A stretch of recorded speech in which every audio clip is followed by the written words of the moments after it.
So what will happen is the distance of this point to this centroid is larger than the distance of this point to this centroid. So you could change the assignment and reduce the distance value, okay, which is this. So what is the best assignment? The best assignment is something in which every point is as close to the cluster centroid as possible, right? And this, the value of this objective function measures it. Okay, given a particular assignment, cluster assignment, and the centroid values, it will actually measure the average distance of all the points to their cluster centroids. Okay, that is the value of function j, and out of all k power m assignments, I will choose the value of this assignment whichever has the minimum j value. Okay, so I want to minimize j as much as possible. Okay, so out of all this k power m, I will do every assignment to this k power m value, and I will check the value of j, and whichever is the least value of j, that is the best cluster assignment. Is this clear? The math behind it, but is it doable? So let's say I generate every one of these k power m permutations, and I will check the value of j. It's not doable, right? So because it's really hard. That's the reason this problem is NP hard, right? So this is the ideal formulation, objective, like optimization formulation of this, and the ideal way of doing things is really scary because you'll actually have k power m ways of doing it, right? So this is NP hard. You cannot do this, and that is why k means is an approximation. Okay? Because k means does this minimization in two steps. First step is it actually assigns the cluster. From each point, it assumes the cluster centroid, and based on the assumption, it actually assigns each point to the nearest cluster. And after that, there is a centroid updation step. Right? So based on this assignment, it once again updates the centroid. Right? So it is like a breaking the chicken and egg problem. Right? So you actually randomly assume one thing and you keep on iterating. Okay? And that's how this k-means is working. But the problem is, so this is an approximation. Okay? This kind of an iteration is an approximation, and it may or may not be guaranteed to converge to the global minimum.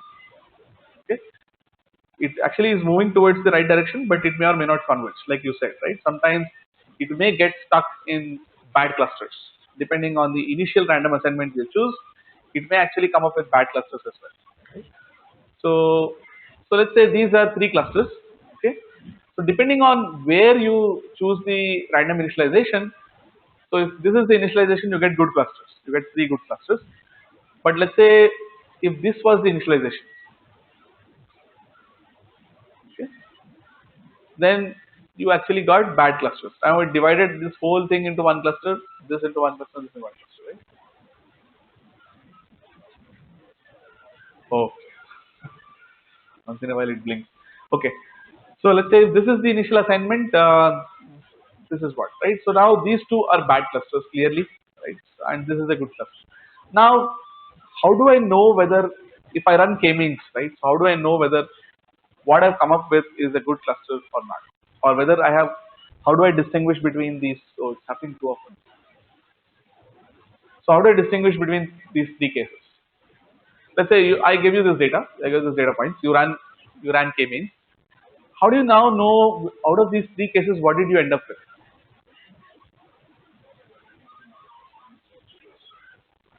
Yeah, different, the number of points each clusters have, you can't say, right? So are you saying it should be equal number? Uh, you cannot say. Sometimes it depends on the pattern, right? One cluster could be very thick, dense. The other cluster may be having few points. Very good, right? So you actually identify. I gave you the value of j, right? So j is the check, right? Whichever is the lowest j is the best cluster, right? Now, if I have actually these three, and if I give the j values for all these three clusters, which will have the minimum j? First one will have the minimum j, right? The best clustering will always have the minimum j, right? Now j is the condition using which I can always check whether something is a good cluster or not, right? And let's say I end up with a bad cluster, what will happen? What will I do? Start again, the standard Windows trick, right? Restart. Okay. So if you end up with a bad cluster, just restart the machine, right? So once again restart the algorithm. So and it will give you one more clustering assignment, right? So that's the standard way in which k-means runs. So what you typically do, the way you typically run k-means is you run it for 50 to 100,000 times, right? 1,000 times you run, 50 to 1,000 times. You don't run it, you never run it once. You run it 50 to 1,000 times because it may get stuck in local minima. And out of these 50 to 1,000 times, you every time also calculate the value of j. Right? And out of these 1,000 times, you check whichever has the minimum value of j, you pick that as the best cluster. Okay. So is this clear? This answers the initial concern about so what happens if I get stuck at some local minima, right? Or suboptimal clusters. That answers that. Okay.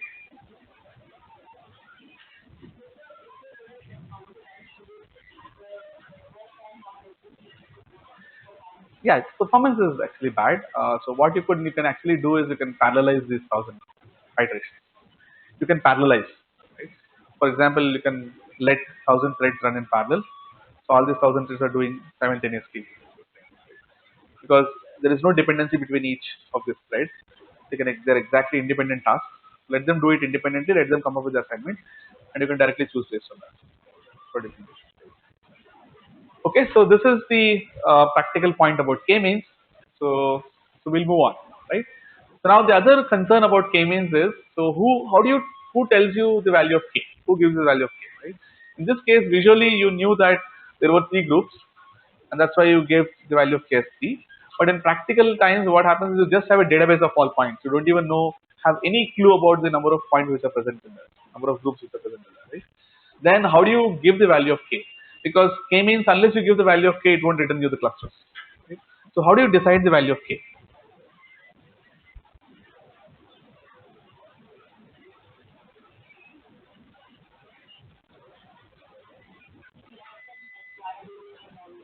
Yes.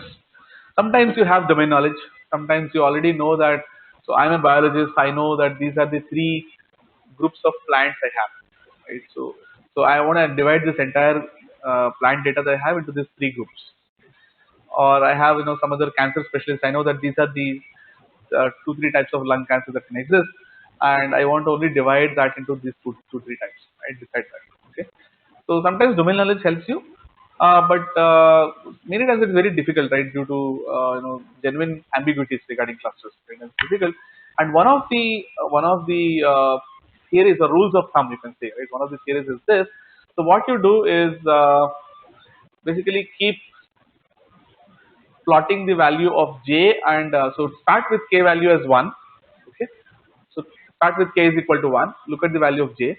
I mean, run it for 1,000 times. Look at the value of j. Start with value k is equal to 2, k is equal to 3 and 4, and keep plotting j. Right? And this is typically this is called the elbow method. Right? The elbow method. What the elbow method says is that you will find one point where the j value will suddenly decrease, right? Like here, and it will saturate there. Right? Beyond that, the j value won't decrease, which means that's the optimal value of k. Because after that, even if you break it into more clusters, the value of j is not going to change. That's the idea. Okay. Is this clear? So let's say in any practical situation you encounter that you don't know the number of clusters, this is what you should do. You should actually do multiple values of test it over multiple values of k and keep checking the value of j, and keep looking for that elbow point, elbow method. Okay, so any questions on this?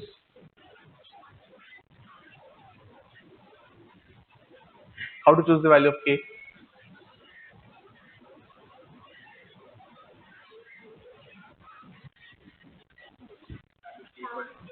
Yeah, start with k is equal to 1. Right? So group all of them into single things. It will give you one value of j. Right? So then start with 2, 3.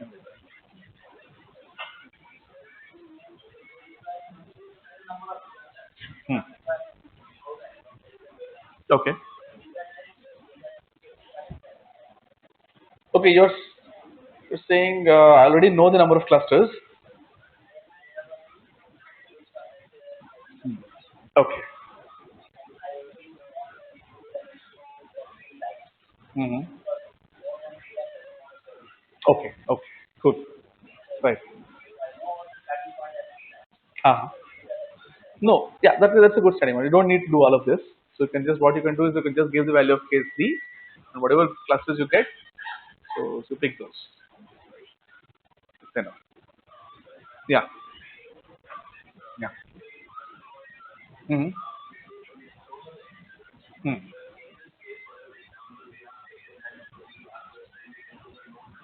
Hmm.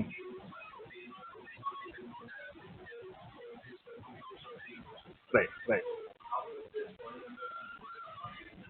Okay. So unsupervised is because you still don't have any label kind of a thing. Right? So not trying to build a model to catch a label. So out of n attributes I have, you're not building a model to predict one of those attributes. You're not doing that. So all you're doing is you're still doing only grouping of items. In some cases, what you may know is you may already know the number of groups you're expecting. Right? So let's say, for example, so in Sophie may be typically knowing the kind of groups of people who typically attend classes, right? So they may say, okay, fine. So out of all the data, you just divide this into these two, three groups. That's enough. Because I'm sure this is only these two, three groups. I definitely don't expect school students or these kind of other groups. So I don't need to actually go for more than three, four groups or what, right? So this is what domain knowledge sometimes gives me that. Domain knowledge, I know by domain knowledge that my data only has these four, five possibilities. That's it. Or for example, I don't have budget, like you said, right? I don't have budget to go beyond three, four, let's say. I only want to group them into three, four best groups, and then do whatever I want. So I don't have budget to go beyond three groups. That's also one thing. So like that, in some cases, it gives you domain knowledge. But in supervised learning, what you always do is, let's say you have n attributes in your data. So you are actually trying to guess the value of one of these attributes. You're trying to predict the value of one of these attributes, for which you build a model. Here, nothing of that sort is happening. So you're taking all of the attributes and you're just trying to group them. That's it. Is that clear? Okay, sure. Yeah, let's move on now. So there are some limitations of k-means, right? So what can someone guess what are the limitations? Let's say you want to really apply it to real world data. So there is something which is strongly bad about k-means that prevents you from applying. Huh? Takes a lot of time. Okay, fine. Two data points. Uh, mhm. Okay, still works. Still works. So how do I do it? Can someone tell me? Let's say I have 10 attribute values. So how does it work?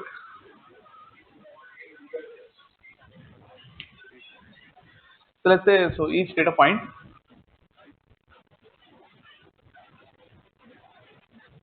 is standard Euclidean distance. That's it, right? So every data point, let's say this is data point one. I have so what he's saying is I have 10 attributes. Attribute one, attribute 10, 10 attributes. This is data point two, data point three. Like this, I have data, right? So now, how will I check how similar two data points are? Yeah. So what is the distance? So distance between, let's say, distance is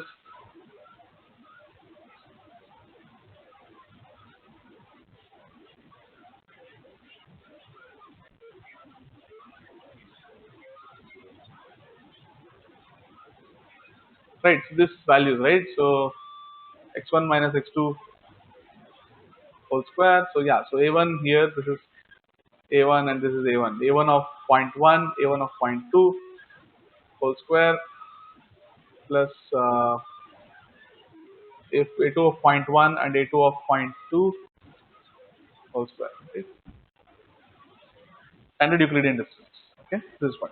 So this is the distance that I'm using whenever I'm trying to check how close every point is to the centroid. This is the distance function we're checking, right? And then how do you compute the centroid if you have like this 10 attributes? Just any other from that region answer. So let's say you have this 10 points, right? So I want to calculate the centroid. So how do you do that?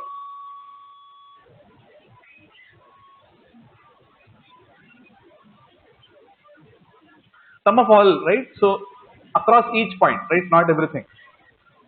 So across all these points, so I do a sum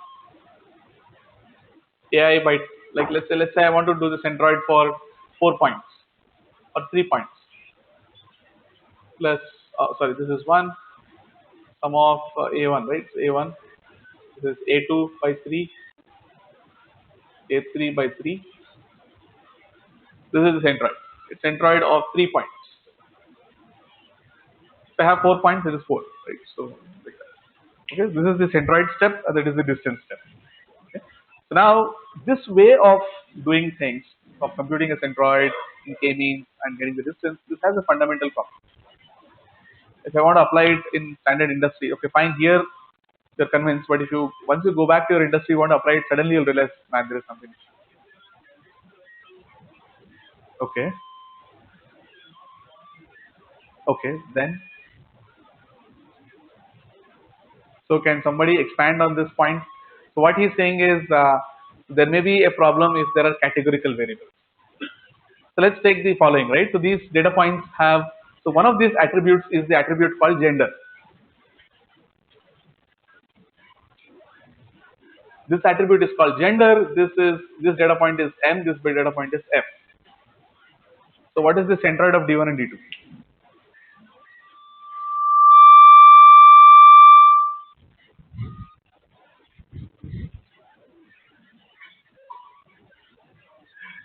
Okay, you realize what is the problem, right? So there are some places where you cannot define a centroid, right? So if all the attributes are strictly numerical, all the attributes are strictly numerical, you can always define a centroid, right? Because it's just x1 plus x2 by 2. But if it's a categorical variable, so the centroid is not defined. Right? For example, if it's gender, or if it's like, some guy is an employee, yes, some guy is not an employee, no. Now what is the centroid of these two? Right? It's very,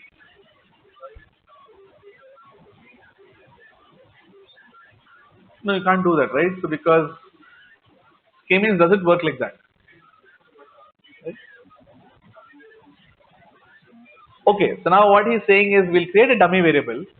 So how do you do that? So basically you say gender. Why is this always doing this? Okay. So I create something called gender underscore M, gender underscore F. This is 1 0 0 1. Now what is the centroid of gender underscore M?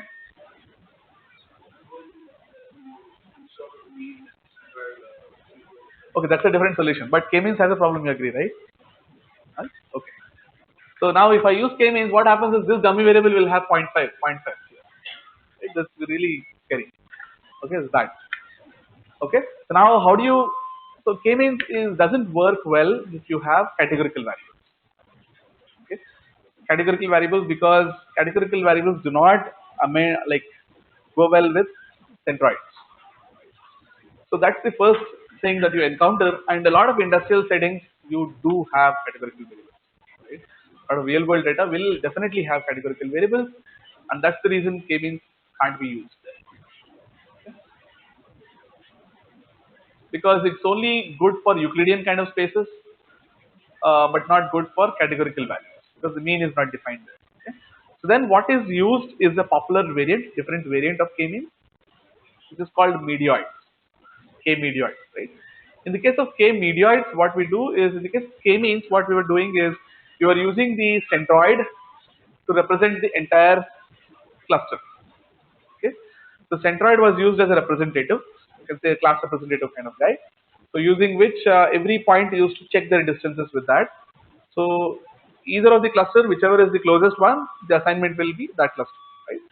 So now instead of the centroid, what will happen is we will have a medioid. So what is a medioid? If there are n points, like say these are the 5 points, right? 5 or 6 points. What is the centroid? Centroid is will be a new point here that does not exist, right? You created that point. Okay. But what is a medioid? Medioid is so you compute the distance of each point to every other point. You compute n square distances.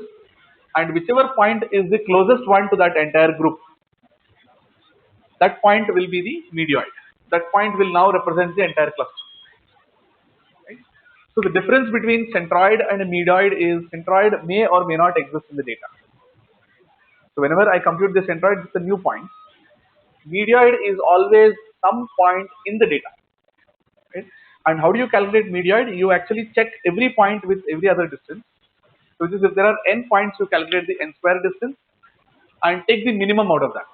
Right? Whichever point has the minimum average distance with respect to every other point. Right? So for example, if there are 5 points here, so 6 points here, what I do is this for point 1, I take all the 5 distances and calculate the average of that.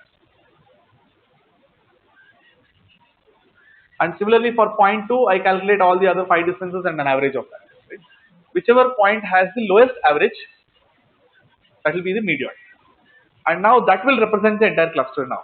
Okay. So if you go back to k-means, the only difference now is, so the cluster assignment step will not change. So what will not change is the way you assign clusters will not change.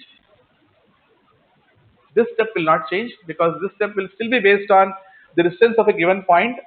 Instead of to the closest centroid, it will be to the closest medioid. Okay, that step is the only one which will change. And in this step, centroid update step, instead of centroid update step, it will be a medioid update step. Right? In the medioid update step, based on the new points, it will calculate that n square distance, and whichever has the least average distance, it will actually pick that point as the medioid, new medioid. Okay. So now out of these two techniques, which one is the computationally faster one? K-means or K-medioid? K-means why? K-medioid is the expensive one. Optimum one fine, but I'm saying computationally, which is the cheaper one? Computationally cheaper, easier. K-means why?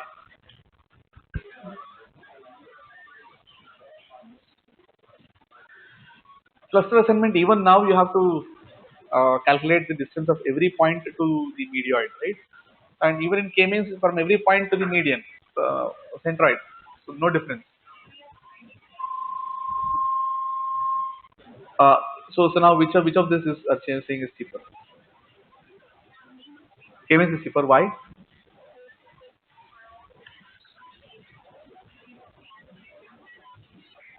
Correct.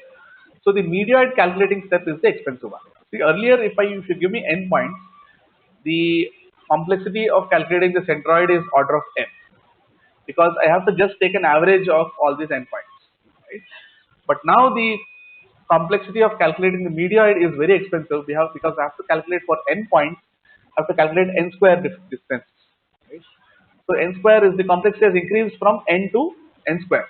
Now imagine I have to do it every time for every new centroid update step. I have to do it n square step. That's the reason K-medioids is more expensive. But the reason we go for it is because it fixes this problem of means related problem. Right? In case you have categorical variables, it fixes that problem. That's the reason we go for it. Okay, so k-means, yeah, yeah. Okay, so in the case of medioid, it is always one point in the data itself. Right? So let's take this example. Right? I want to calculate the medioid of these two. Centroid of these two is I said bad, is ruled out. Right? Centroid does not exist. But medioid is, if I give you, if I want to ask you the medioid of these 2 points, the medioid could be D2. Because now I calculate the distance from D1 to D2 and D2 to D1. Whichever is the closest one, I take. Or if I take the medioid of D1, D2, D3, then D2 may be having the least distance from all the points, D1 and D2. Now I always appoint D2 as the medioid. So it always exists. Centroid may or may not exist. Do you agree? Centroid of 2 points does not exist sometimes, if it's a categorical variable, right? But medioid always exists. You agree with that? That's the answer. Huh. So not putting the data huh. Right, right. Not existing, that exists somewhere near the center. That exists somewhere near the center. Because if it has the least average distance amongst all the points, it will be more towards tend to be kind of at the center, somewhere nearer to the center at least. Yeah. Line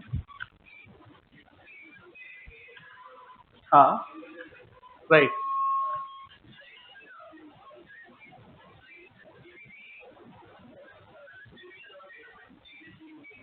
right. Mm-hmm. Mm-hmm. Right. Okay, then what's the problem, right? So I'm saying, see, so what is the use of centroid, right? So what is the use of centroid? I want to actually appoint one point as the representative for the entire cluster. That's the whole objective, right? Because I'm going to actually use that for doing the assignment of points, cluster assignment of points, right? Now instead of the centroid, I will pick some other point as the representative. That is the only change.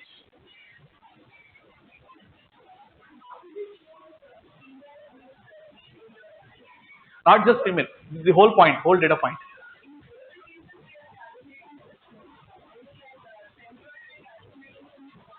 Correct, correct.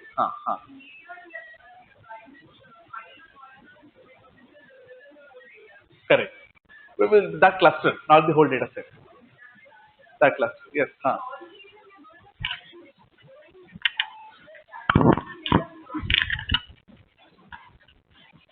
Uh, so no, no. So with what can't you do calculations? With, but the centroid does not exist, right? That's the problem. Huh. Yeah, yeah. Centroid does not exist. How can I take a distance, right?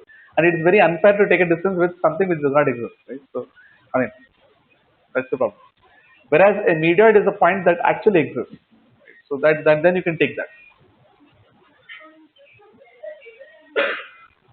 In the, in the case of gender, yeah, yeah, yeah.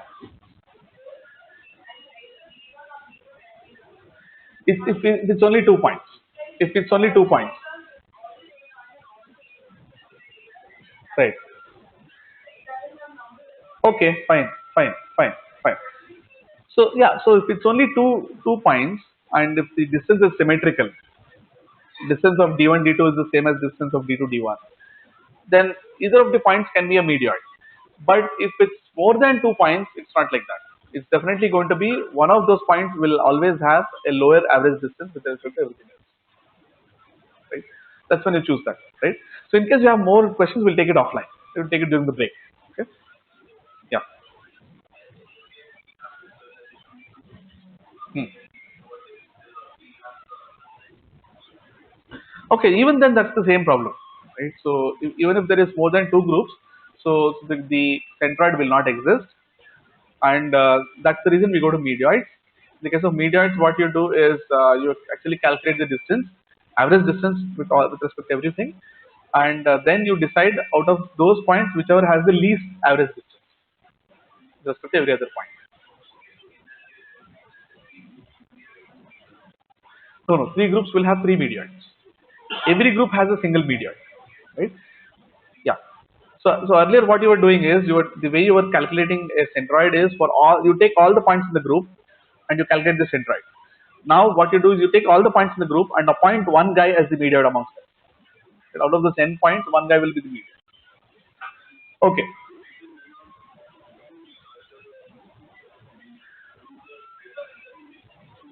After the grouping of points happens, the meteoroid you pick, right?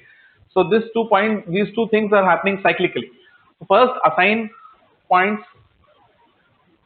to let's say assign to groups, and after that, once you have the groups, update medioid.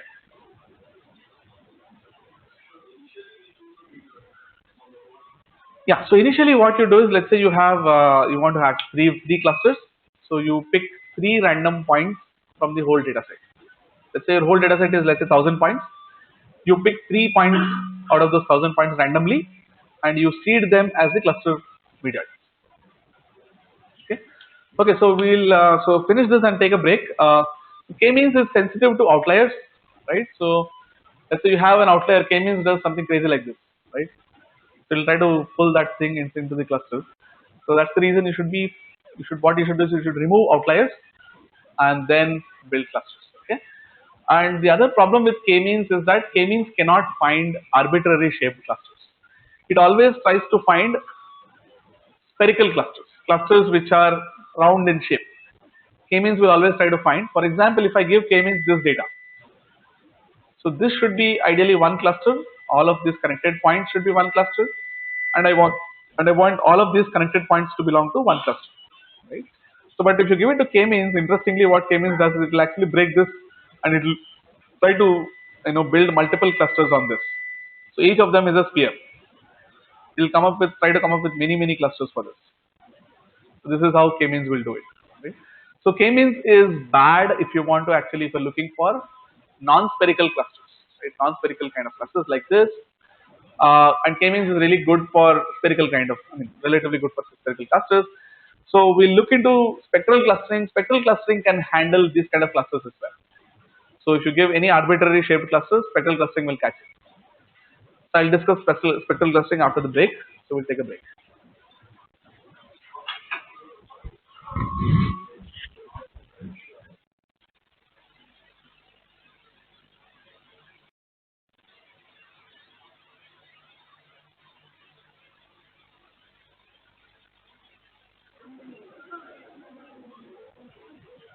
Okay, folks.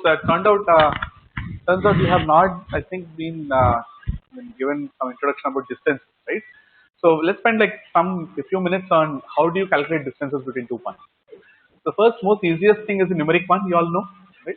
So Euclidean distance, standard, right? So this is one. But it turns out there are other ways of doing numerical distance also. So this is called the Manhattan distance. So and you can actually take some other variants of Manhattan distance as well. You can, for example, put some power p here as well, and that will give you different distances, right? So these are all numeric. So now the thing where most of us get confused is when you get categorical variables, right? How do you calculate the distance there? So there is some uh, functions like Jaccard coefficient and things like that. So what will happen is, let's say you have two records like this here, right? X1 record, X2 record, and let's say I have only binary attributes as of now.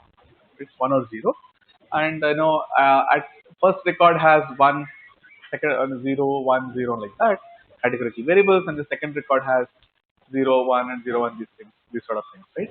And let's say we want to so out of this only these 5 are categorical variables, the rest of them are numerical variables, let's say, and we want to take the categorical variable distance between these 5 attributes, right? So now the way you do it is you sort of find out the matrix of all possibilities, right? So how many cases are matching 1 1 are matching, right? How many cases are 0 0 matching? So these are the cases where there is a mismatch. So one of the record has 1, the other one is 0, right? So you find out those cases, and then now you can actually calculate distances based on these values, right?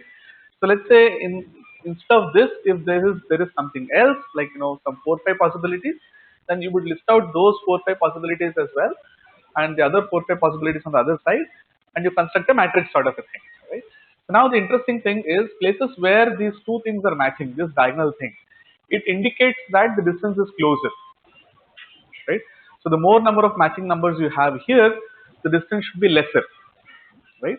So and the more number of values are there on the mismatch thing, that's when we want them to have higher distance, right? So lower distance is more similarity. Lower distance is more similarity. Higher distance is dissimilarity, right? So lesser similarity, right? So that's one. So there are different ways of defining it. So one of the distance is Hamming distance function, where you actually define it in terms of this mismatch. Right? You say B plus C by all possible values. So this is one way of calculating distance when you have categorical variables, right?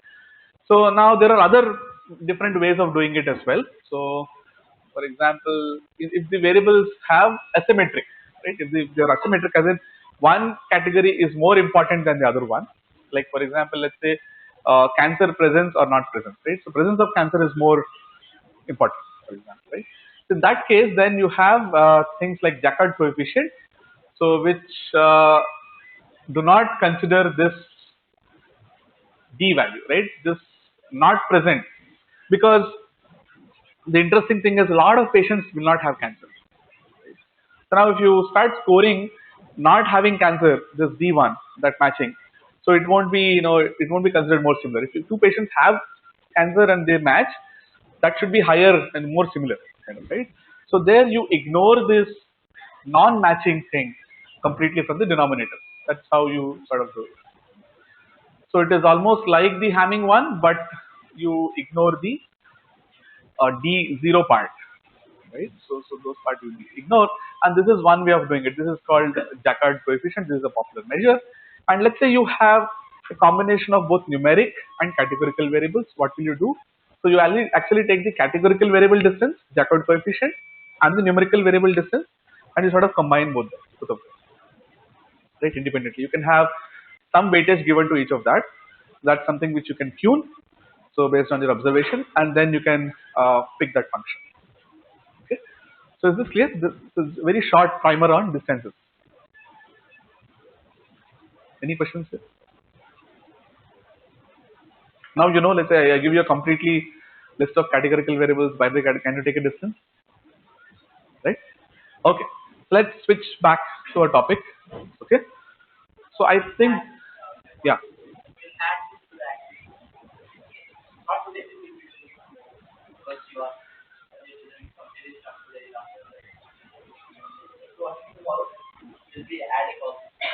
So what is that heavy stuff? This? Okay.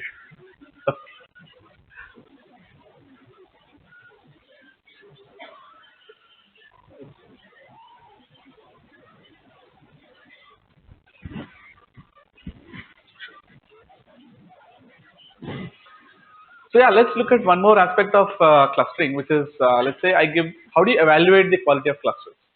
Right? Evaluation is a very important thing, because you have to know how well you are doing on a particular task. Right? So if you know how to evaluate a particular algorithm, you can actually compare two algorithms. You can pick the best one. So you can actually track your progress as well. So let's say you're using one algorithm, are you improving over time or not? For all of this, evaluation is extremely important.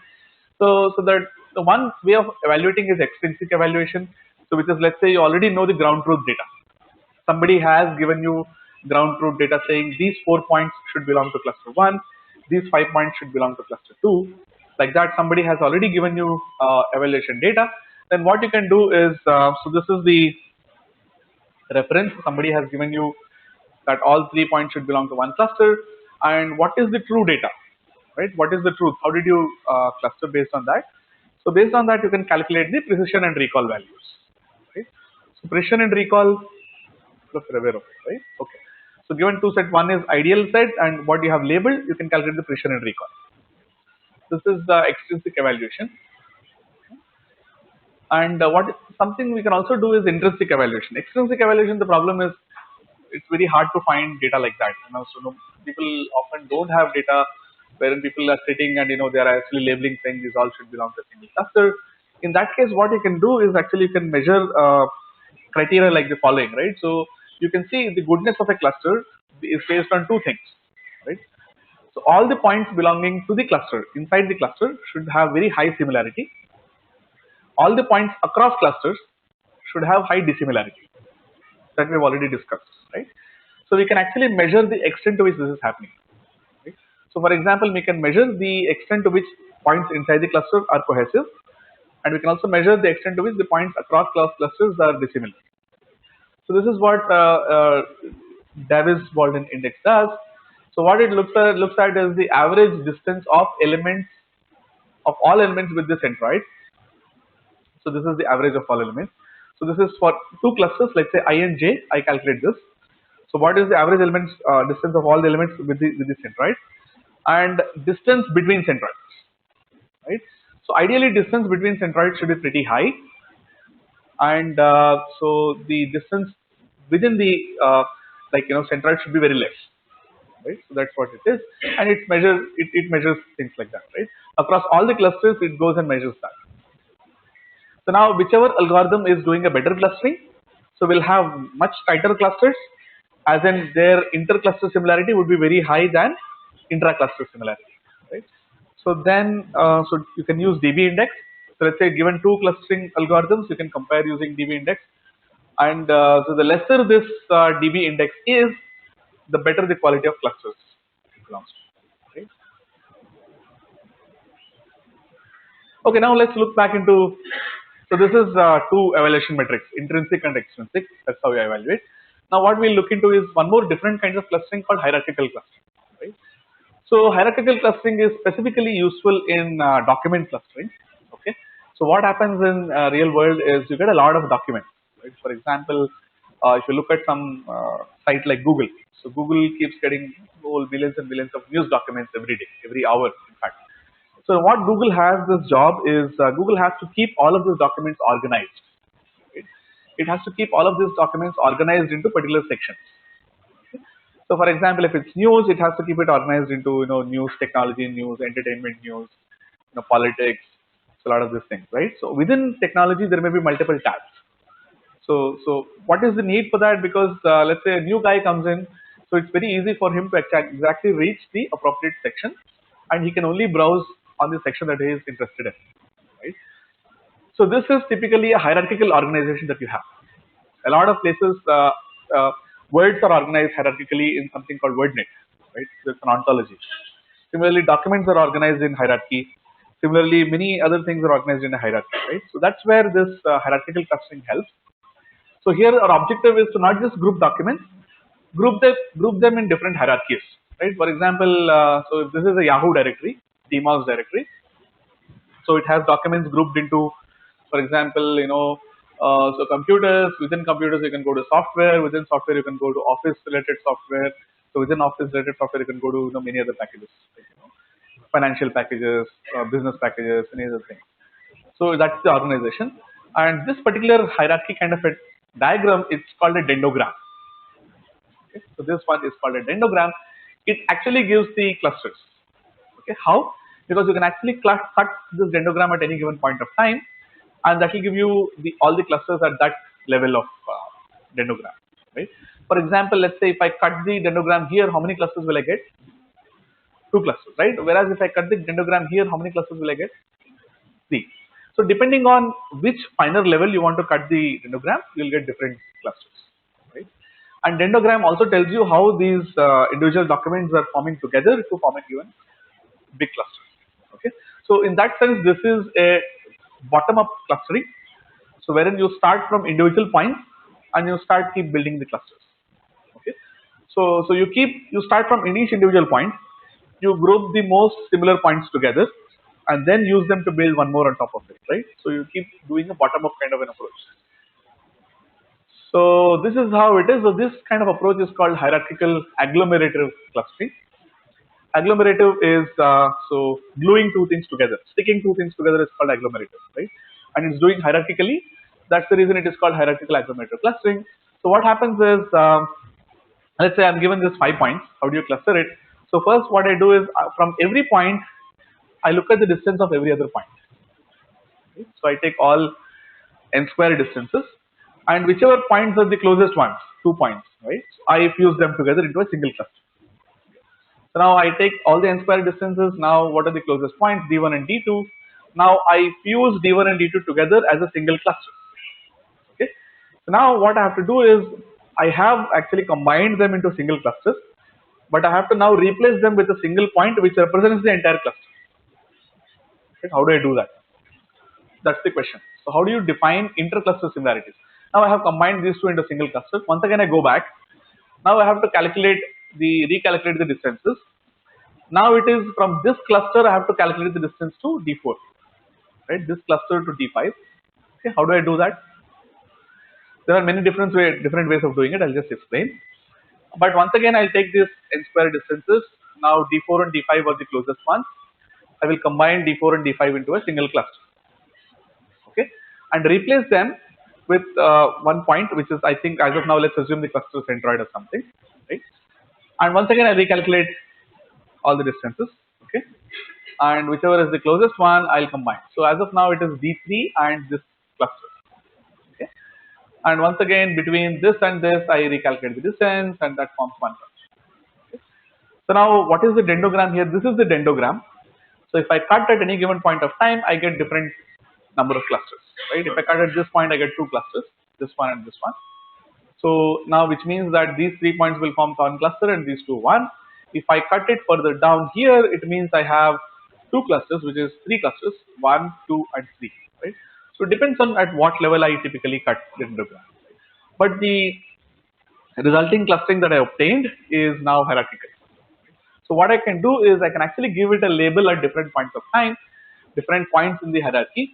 So here I can give some very specific label, and here I can start giving some very general label, generic label. Okay. So for example, I can give a very generic label here, and once I look at here, I can discover that, you know, these all probably belong to computers, and these all probably belong to sports. Now I can say this is sports and this is computers, and once again, drilling down, I can keep giving individual names for each of the levels of the dendrogram. Right? So that's how you arrive at the hierarchical clustering. But one crucial question we have still left unaddressed is, how do you actually calculate the distance between a cluster and a point, or a cluster and a cluster, right? Because now here I have replaced this with made both of them into a single cluster. So how do I take the distance between this single cluster and this cluster?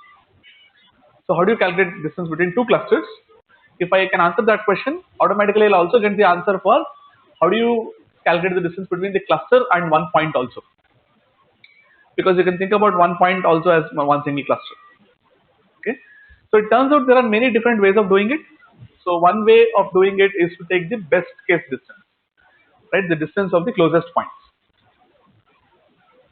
If this is one cluster, this is the other cluster. So there always will be some closest point, right? And there always will be one point which is the farthest away. Right?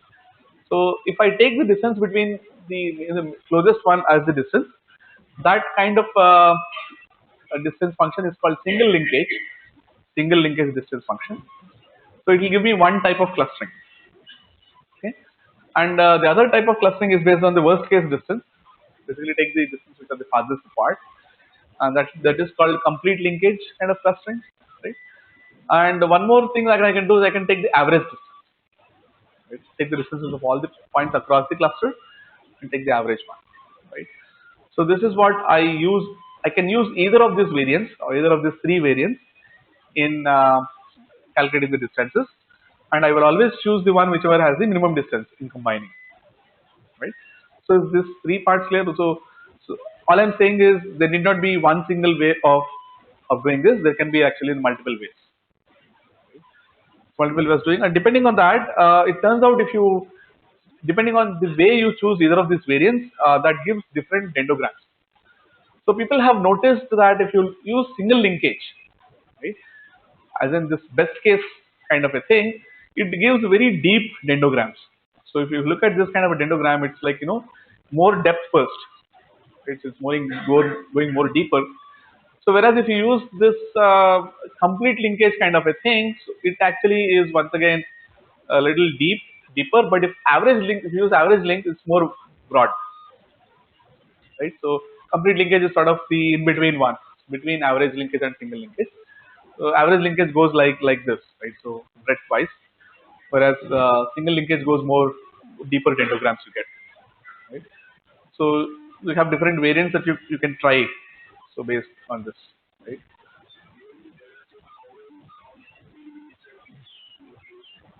So you can actually, you use trial and error.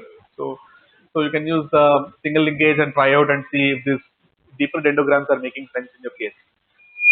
But if you feel that, it's very hard to say offhand on what works well.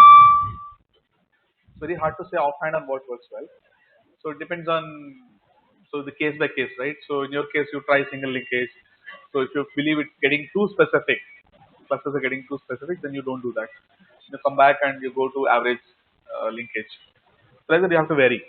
So this is to just say that there is not one single way of doing it.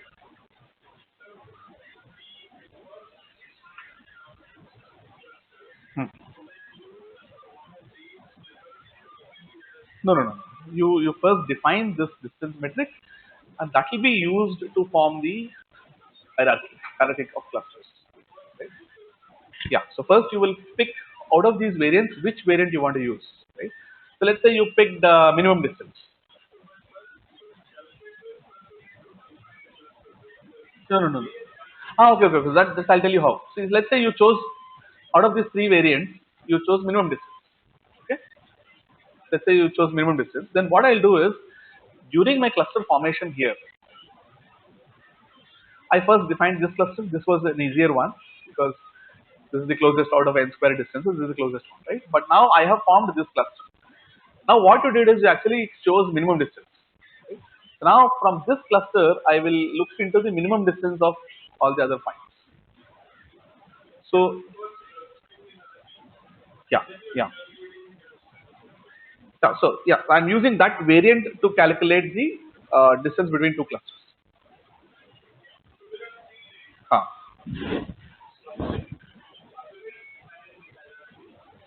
Right. Right. Yeah. So the calculating the distance happens always first. Right. So okay. So first, it's only based on points. First step, I don't have any clusters as of now. Okay. So here, let's. Huh. Hmm. Yeah. So let's take this example. Let's go through this example. It'll be clear. Okay. So what is happening is now out of all these points, so what I have done is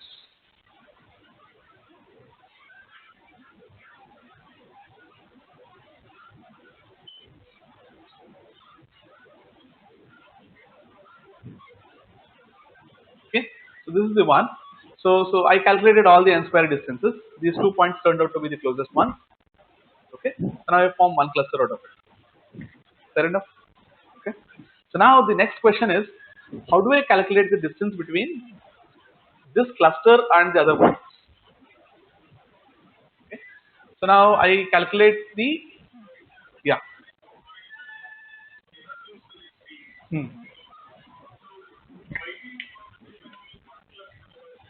It's bottom up. So bottom up, what I do is I start with individual points.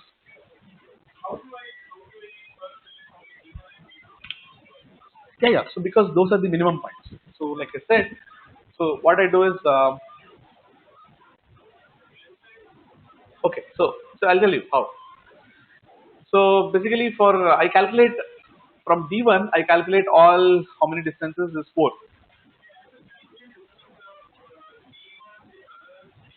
Yes, correct. Yes, all n square. Yes, do all n square distances. Okay, all n square distances. And it turns out that out of all these n square distances, D1, D2 was the closest. Make sense? Yes, you still have to. Yeah, yeah, yeah. So you always select two, be it points, be it clusters. Okay.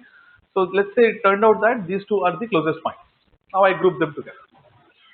Now these 2 points are one cluster. Okay. So now the thing is, I have to now calculate this. It's no longer points now. It's cluster to points. Okay. Now there are multiple ways in which you can calculate the cluster to point distance. Either take the best case distance, or take the worst case distance, or take the average case distance. Those were the three variants that I mentioned. Got it? Yeah.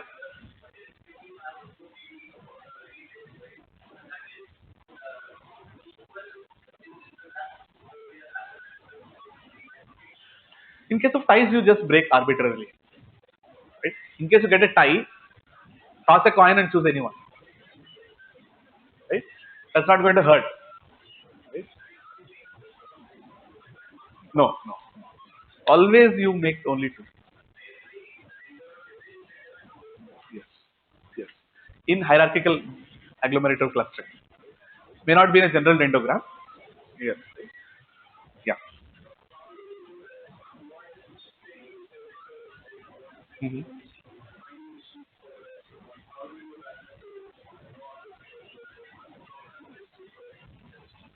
Okay, so why am I not taking the centroid and then taking the distance, right? Because of the same reason we didn't do KB. A centroid may or may not be properly defined. That's the same reason. Okay, makes sense. So now what I do is from this cluster I have to calculate. See, this distances is clear. These three square distances. Amongst these three square distances, how do you calculate? It's very clear. Now from this cluster, how do I take? So depending on these three variants, like I mentioned,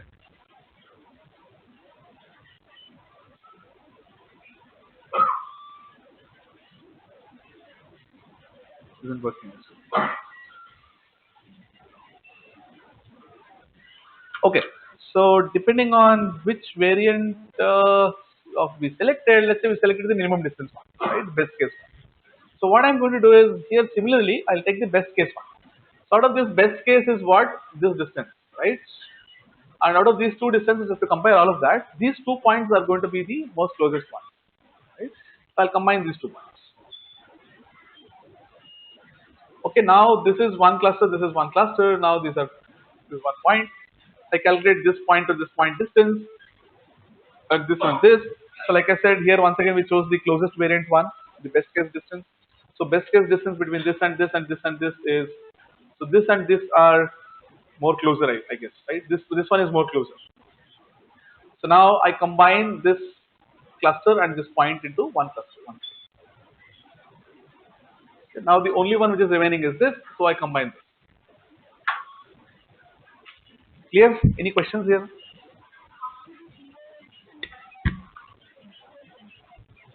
Correct. Yes. Yes.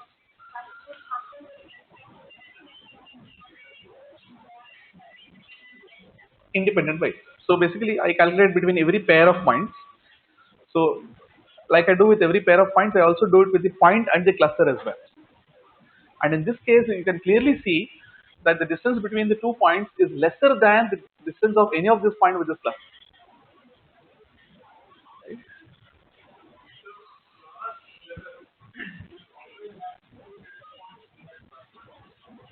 Yes, correct. So always the leaves will be two data points for every cluster. Yes. Hmm. Hmm. Yeah. Yeah. Correct. So. Hmm. Correct.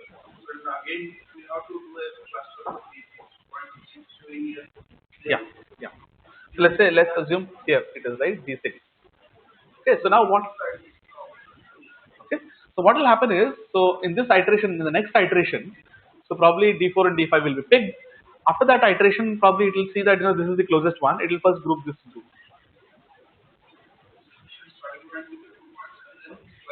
Yes. So it always grows like two to one cluster, then one more point. So like that it will always grow. Right? So it always grows like this only. So two things will be combined at a given point of time. So with what method? Yeah, only one method. There's only one method. So either you take the best case distance, either you take the worst case distance or the average distance. Right?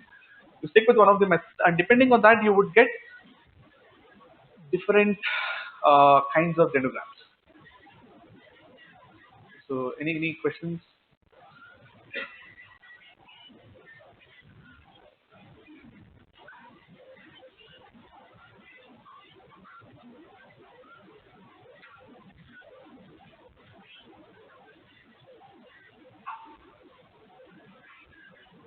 So how do I calculate? I'll ask a reverse question, right? How do I calculate the distance between a cluster and a point? Huh? Oh, okay. No, that's not the way. Huh? So using one of these, right? So with that point, you take a distance. Let's say this